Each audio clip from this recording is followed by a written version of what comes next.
Louvado seja o nome de Jesus. Já estamos, inclusive, multi-stream, né? Já estamos na M890, estamos pelo aplicativo, também pelo Instagram da Rádio Tamandaré e pelo YouTube da Rádio Tamandaré. E também estou aqui pelo Facebook, material que vai também para o nosso canal de ministração da palavra. Glória a Deus. Capítulo 11 de 2 aos Coríntios, nós temos Paulo em um momento de rara beleza, mas necessário, o apóstolo fazendo, na verdade, dando um testemunho, né? Dando um testemunho da sua vida, da sua entrega, a causa do Evangelho, a sua entrega, o que de fato o fazia identificar-se com Jesus, trazendo aquilo que em outro momento ele fala, as marcas de Cristo. E mais uma vez Paulo pontua isso, ele faz questão disso para orientar aos irmãos em Coríntios, a igreja em Corinto, sobre a veracidade do evangelho que ele pregava, que ele vivia, e trazendo para os irmãos a real dimensão do que significa a igreja, do que significa evangelho, do que significa reino de Deus. Que isso não é fábula, isso não é um movimento qualquer, isso não é uma mera filosofia de vida, isso não é uma mera escolha, não deixa de ser uma escolha, claro, né? Como diz o filósofo Sartre, o homem é condenado a escolher, então não escolher já é uma escolha, mas no sentido de ser algo efêmero, ser algo tanto faz como tanto fez. Eu me lembro, abrindo um parênteses, dia desse eu até estava pensando nisso, que quando eu me converti ao Evangelho de Jesus, me converti, tinha completado 15 anos recentemente. 3 meses depois, me converti ao Evangelho. E em um determinado momento eu fiquei pensando, quando comecei a ver os irmãos pregando o Evangelho, até porque eu me converti no sábado, no domingo eu já estava na campanha evangelizadora. Mas eu ainda estava muito assim naquele momento de êxtase espiritual, eu tinha acabado de ser parido espiritualmente, né? E ainda estava meio que perdido desse mundo novo, dessa nova dimensão. Mas aí quando eu fui sendo esclarecido, eu fui evoluindo, eu fui desenvolvendo, eu comecei a questionar o que era que eu deveria estar falando para as pessoas, o que era que eu deveria estar pregando.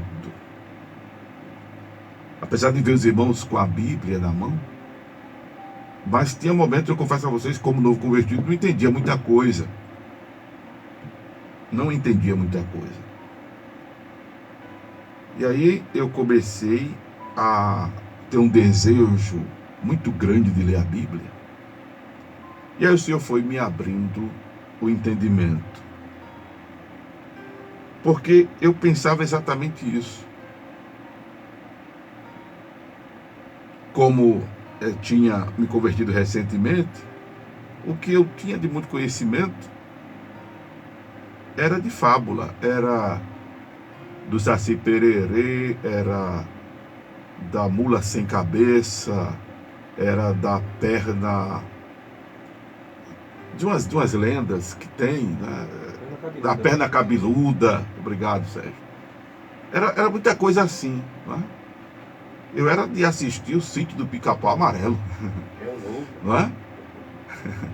Eu era de assistir essas coisas, eu era de viver nesse mundo. E aí, meu Deus, o que é que eu devo pregar? Muito embora eu estava terminando, na época, o primeiro grau, era assim chamado, mas eu era muito ingênuo, eu era muito bobo, era muito abestalhado. Não queria dizer isso assim, mas era verdade. Eu ainda me sinto ainda bobo, ainda meio que abestalhado, né? Infelizmente, em alguns aspectos, eu sou muito inocente. Mas enfim, o que é que se deve falar? E aí o Senhor foi me conduzindo na palavra. Eu fui começando a ler mais a Bíblia e fui começando a vivenciar este evangelho. Aí foi quando eu desejei evangelizar a rua onde eu morava, e aí comecei a fazer pela praça que tem lá na Bomba do Emetério. Aliás, tinha, não tem mais, era a Praça das Mães, e foi invadida, tem de coisa lá. Passei dia desses por lá e, paralela à avenida mesmo, tinha até um espaço que a turma jogava uma bolinha, paralela à avenida mesmo tem um bocado de quiosque. Do outro lado tem não sei mais o que, do outro, enfim, não existe mais Praça das Mães. E passei a vivenciar o evangelho, fazendo visita a algumas pessoas, orando por pessoas enfermas. Foi uma época que, inclusive, me deparei com muitas pessoas possuídas por demônio e tive a experiência de expulsar os demônios em nome de Jesus. E aí eu vim descobrir o que era demônio nessa situação, né? E aí me veio um desejo muito grande de conhecer o Espírito Santo. E aí eu fui ler a Bíblia focado nisso. Aí foi quando me deparei com o Espírito Santo. E aprendi que o Espírito Santo não era nada daquilo que me ensinavam, uma terceira pessoa divina. Aí aprendi que o Espírito Santo é Deus. E aí desejei os dons do Espírito Santo e fui ler sobre os dons do Espírito Santo. Enfim, aprendi muita coisa. 5 anos depois de convertido, eu fui encaminhado para um seminário teológico. Aí já foi uma outra situação conflitante, até porque teologia, na denominação que eu fazia parte, era como algo assim, não aceito, não bem visto. E o intrigante é que eu fui encaminhado para o seminário teológico por jovens da congregação que eu fazia parte. Eles se reuniram, o que era o cabeça do grupo para esse movimento, se reuniu com outros e disseram que lançaram sorte. A sorte caiu sobre mim. Eles me enviaram para o seminário, pagaram o seminário por alguns meses. Eu fui impedido de fazer a prova de final de ano, porque havia um débito de 6 meses. Deus usou um colega da minha sala, pagou os 6 meses. Eu ia desistir porque não tinha condições. E aí o segundo ano Deus providenciou os recursos, no terceiro ano Deus providenciou os recursos, no quarto ano Deus providenciou os recursos. Me formei, um ano depois fiz licenciatura em Educação Religiosa, mas ainda fiquei intrigado sobre o que pregar. Quando, perto de terminar o seminário, aliás, no meu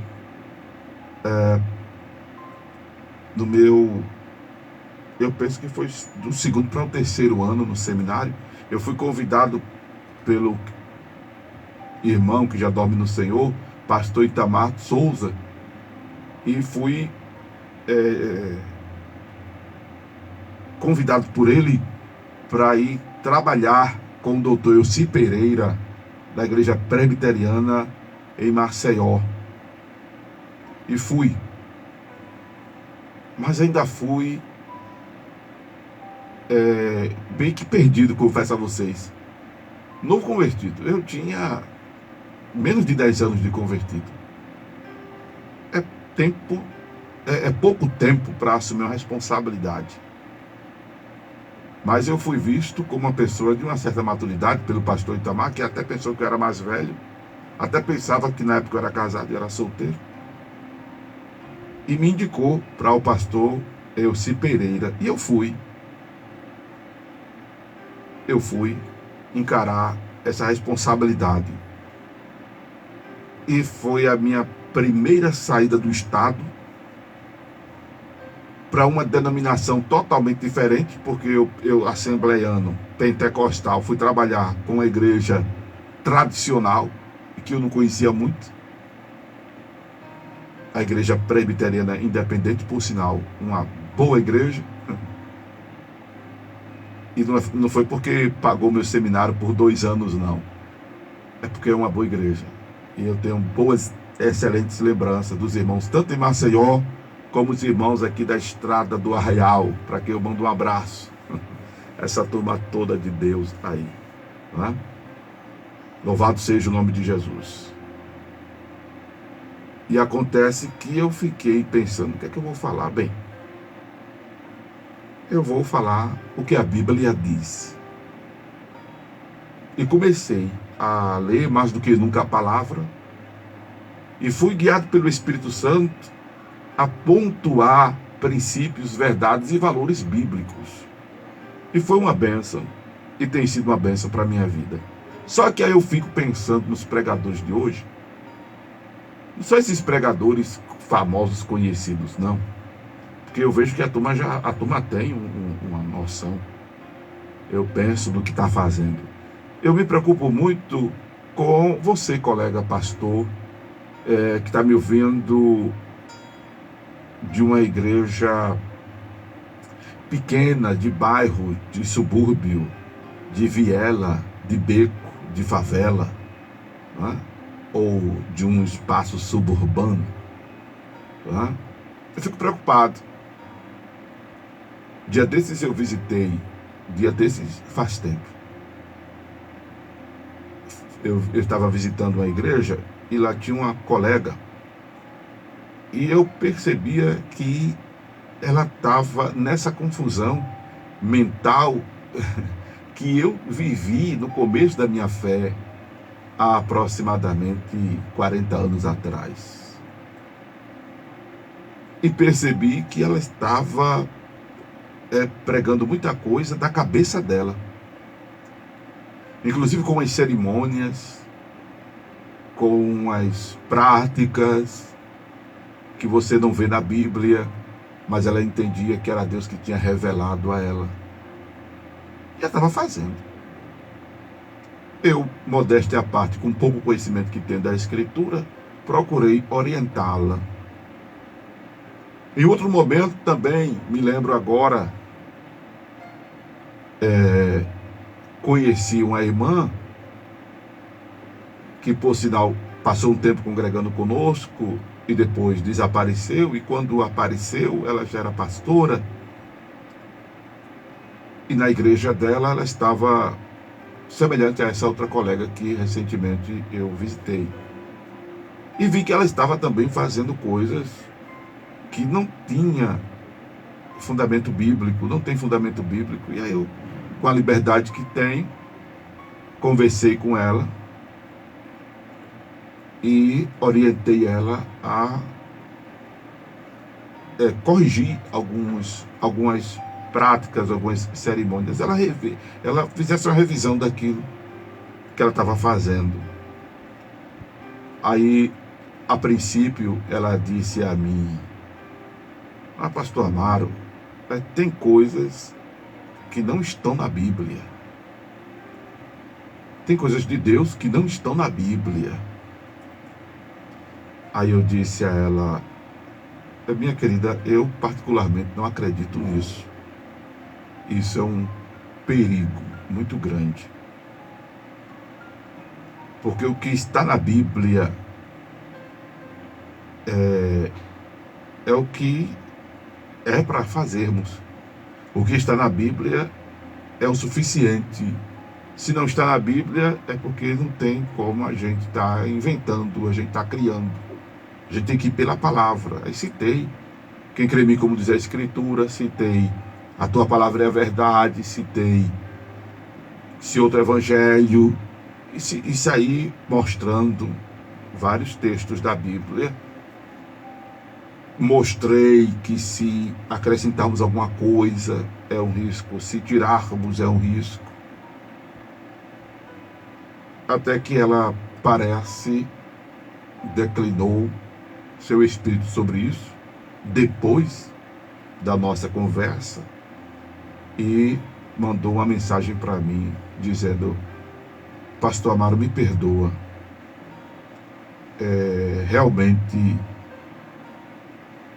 realmente você, palavras dela, está com a razão.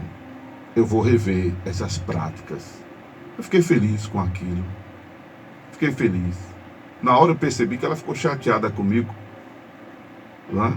Mas eu fiz com amor, com carinho, com zelo pelas coisas de Deus e com preocupação pela vida e o ministério dela. Então, eu penso que tem muita gente assim perdida por várias razões. Uma com a vontade muito grande de dar certo o seu ministério. Outras com essa mesma vontade de dar muito certo o seu ministério, de estar querendo agradar a Deus, mas por não ler a Bíblia. Aí onde está o problema? Por não ler a Bíblia. Acaba fazendo as coisas de acordo com a sua cabeça. Não, porque Deus me revelou, porque Deus me revelou, é porque Deus me revelou. E isso é um perigo muito grande, se não bater esta revelação, essa suposta revelação, com o que diz a Escritura Sagrada.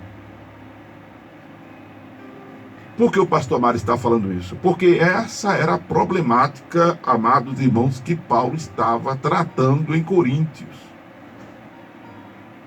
Nesse capítulo de número 11. Essa era a problemática que Paulo estava também tratando em Coríntios, no capítulo 11. Pontuamos na abordagem anterior a esta, que ele estava lidando com situações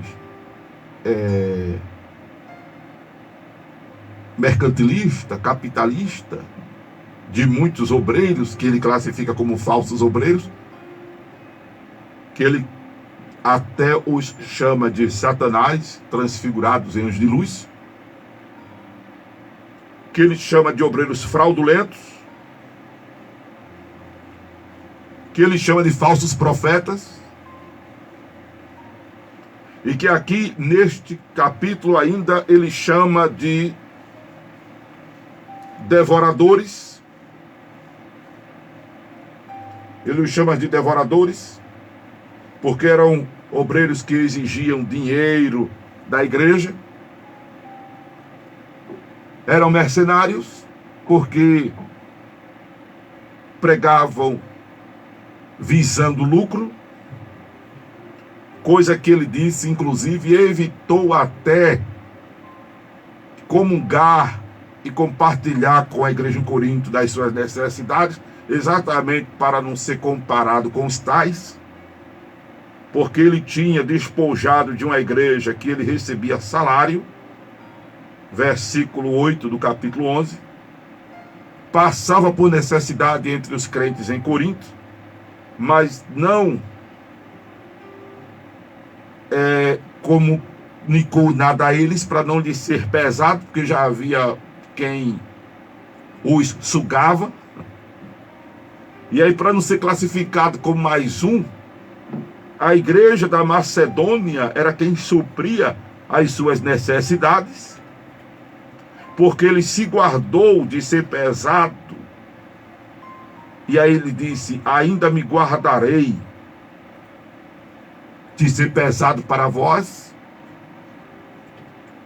Além dessa problemática que Paulo estava tratando com essa outra situação que eu estou dizendo a vocês, porque haviam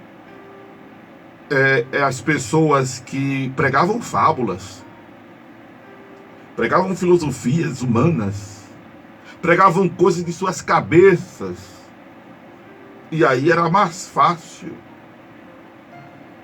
o povo acreditar nisso, o povo seguir por esse caminho, de que pelo Evangelho, onde há muito mistério, mas nada que não seja revelado, onde há um estreitamento do caminho, porque este caminho é estreito, não é? Onde há exigências de transformação, de mudança, de conversão, de comprometimento com Deus, a proposta de santificação, de renúncia.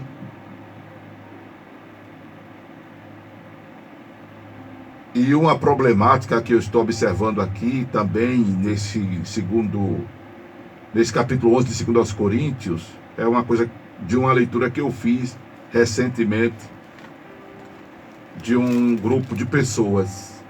Fiz uma leitura de um grupo de pessoas, não é julgando, é uma leitura que eu fiz. De pessoas que estão, vou dizer assim, meio que com vergonha da teologia, vamos dizer, evangélica, da teologia cristã. É como se não fosse significante, não fosse de importância, não fosse de relevância, não fosse sine qua non para suas vidas e para essa relação mundânea que nós temos. Quando eu estou falando de mundaneidade, não estou falando do mundo carnal, como vocês e nós, na maioria, pensamos. Estou falando do mundo político, do mundo financeiro, do mundo social, do mundo vida, que todos nós estamos inseridos.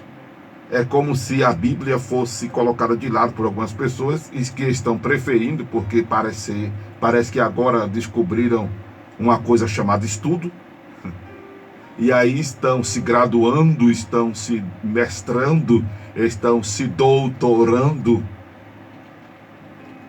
nas ciências seculares, como a psicologia, a filosofia, a sociologia e outras logias que a gente encontra por este mundo afora. Aí agora a palavra de Deus por algumas dessas pessoas está sendo colocada em segundo plano, sabe? Como se a Escritura Sagrada fosse de menos importância. Ficaram ou estão ficando tão cegos que não percebem que todas essas ciências aí têm bebido de Deus, têm bebido das Sagradas Escrituras. Até a ciência jurídica bebe desta fonte. Louvado seja o nome de Jesus. Até as ciências jurídicas bebe desta fonte, chamada Sagradas Escrituras. Não é? E aí não fazem uma correlação, até porque aí eu penso que essas pessoas, o que menos leram foi Bíblia. O que menos leram foi Bíblia. Se deixaram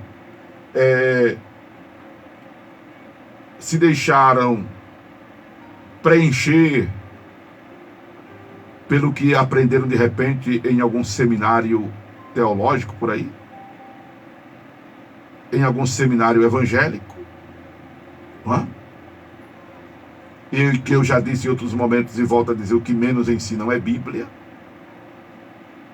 Por isso que infelizmente tem muita gente que vai entrar em seminário fazer teologia e sai ateu, sai incrédulo, por incrível que pareça, não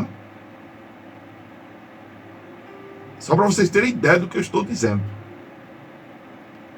E aí, imagine quando a pessoa não chega a esse ápice do ateísmo, do ceticismo, da incredulidade, e aí ela fica ainda dentro do segmento, porém contra o próprio segmento. Ela fica dentro do sistema, porém contra o próprio sistema. E aí quando ela passa a conhecer essas ciências seculares, ela começa a gerar detrimento à palavra de Deus. Aí Paulo, quando se refere a isso, Paulo diz: envergonhado digo, como se nós fôssemos fracos, mas no que qualquer tem ousadia. Com insensatez falo, também eu tenho ousadia. Porque havia na igreja em Corinto, que estava acontecendo, amados, era que muitas dessas pessoas que a gente está se deparando com elas nos dias de hoje, se gloriavam de seus conhecimentos seculares.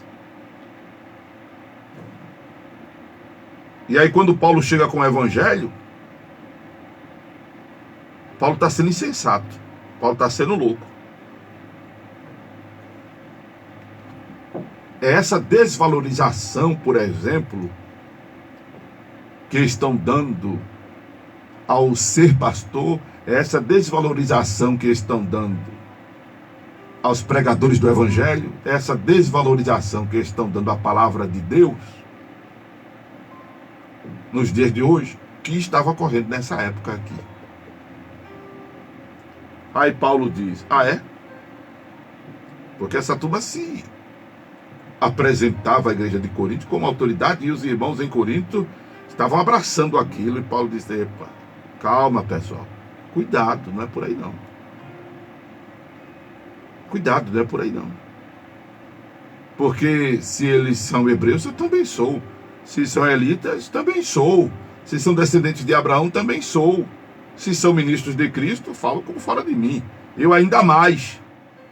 Em trabalho, em açoite, em prisões, em perigo de morte. Recebi dos judeus 5 quarentenas de açoite menos 1. 3 vezes fui açoitado com varas. 1 vez fui apedrejado. 3 vezes sofri naufrágio. 1 noite e 1 dia passei no abismo. Olha o testemunho de Paulo. Em viagem muitas vezes, em perigos de rios, em perigos de salteadores, em perigos da minha nação, em perigos dos gentios, em perigo das cidades, em perigo no deserto, em perigos no mar, em perigos entre os falsos irmãos. E Paulo está falando isso aqui, mas está, ó, como diz a história, com um olho no padre e o outro na missa. Ele está falando como se fosse assim, entendeu? Ele está falando ligado, ele está dizendo: eu estou aqui, mas eu estou me sentindo como ovelhas em meio de lobos. Em trabalhos, em fadiga, em vigílias, muitas vezes, em fome e sede, em jejum muitas vezes, em frio e nudez. Além das coisas exteriores, me oprime cada dia o cuidado de todas as igrejas. Quem enfraquece, que eu também não enfraqueça. Quem se escandaliza, que eu não me abrase. Paulo estava dizendo para os irmãos aqui, primeiro, a vivência do evangelho é que faz a diferença. A vivência do evangelho é que faz a diferença. Louvado seja Deus. Procura viver este evangelho, e aí você vai descobrir coisas gloriosas. Procura viver o evangelho. Procura ler, procura estudar, mas procura viver. Evangelho é vida, é praticidade. Por isso que eu comecei essa abordagem que nem pensava, dando testemunho do começo da minha fé. Que mergulhei na oração, mergulhei no jejum, mergulhei na leitura da palavra, mas mergulhei na evangelização. Conhece a Bomba do Emetério? Conhece a Praça das Mães? Mergulhei em estar evangelizando. Evangelho é praticidade. Evangelho é prática. Evangelho é vivência. É leitura, é reflexão, é meditação, mas é praticidade. Se você não jejuar, você não vai saber o que é jejum. Efeito de jejum, sentido de jejum. Se você não ora, você não vai saber o efeito, o resultado, a importância, a necessidade da oração. Se você não frequenta a igreja, você não sabe o que é isso. Se você não participa de culto, não se envolve, você não sabe o que é isso. Se você não vivencia isso em casa, no dia a dia, de manhã, de tarde, de noite, de madrugada, na escola, trabalho, de onde quer que você for, chegue e passe, você não vai saber o que é isso. Evangelho é prática. Evangelho é vida. Louvado seja o nome de Jesus. Louvado seja o nome de Jesus. Aí Paulo estava preocupado com todas essas coisas, com todos esses movimentos estranhos, mas estava ainda, diz ele, preocupado com a igreja, com o que estava acontecendo. Eu disse, depois que saí aqui do estúdio e fui para o auditório da rádio onde acontecem os cultos, dei uma continuidade ali e falei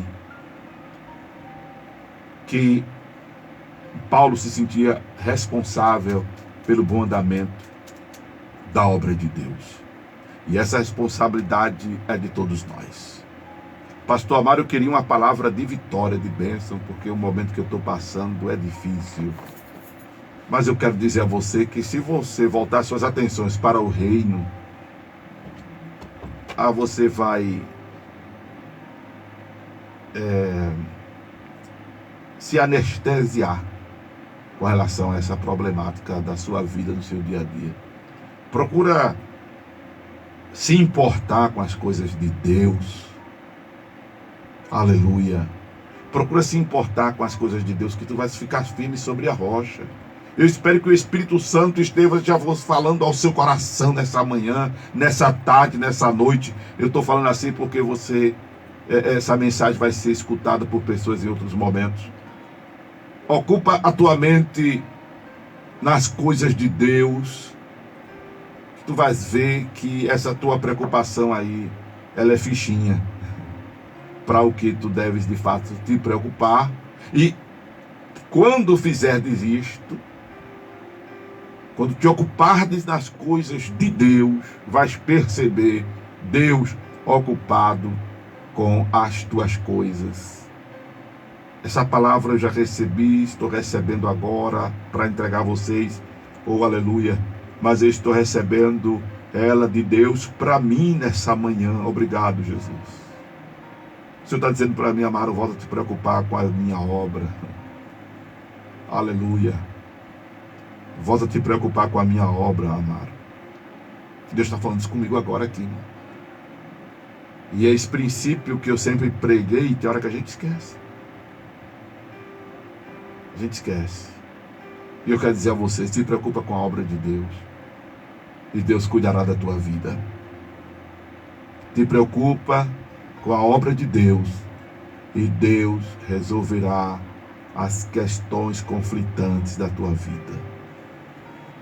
Oh, aleluia. Isto está me renovando agora, me dando ânimo.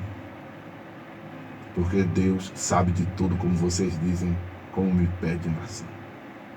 E do jeito que o Senhor está falando comigo, espero que tu estejas ouvindo a voz dEle, porque Ele está falando contigo. Se não está acontecendo nada, a voz que você está ouvindo é a de Amaro Correia. Mas se está acontecendo um movimento, aleluia, na tua mente, teu coração, a voz que tu estás ouvindo, a exemplo do que eu estou ouvindo, é a voz de Deus, é a voz do divino.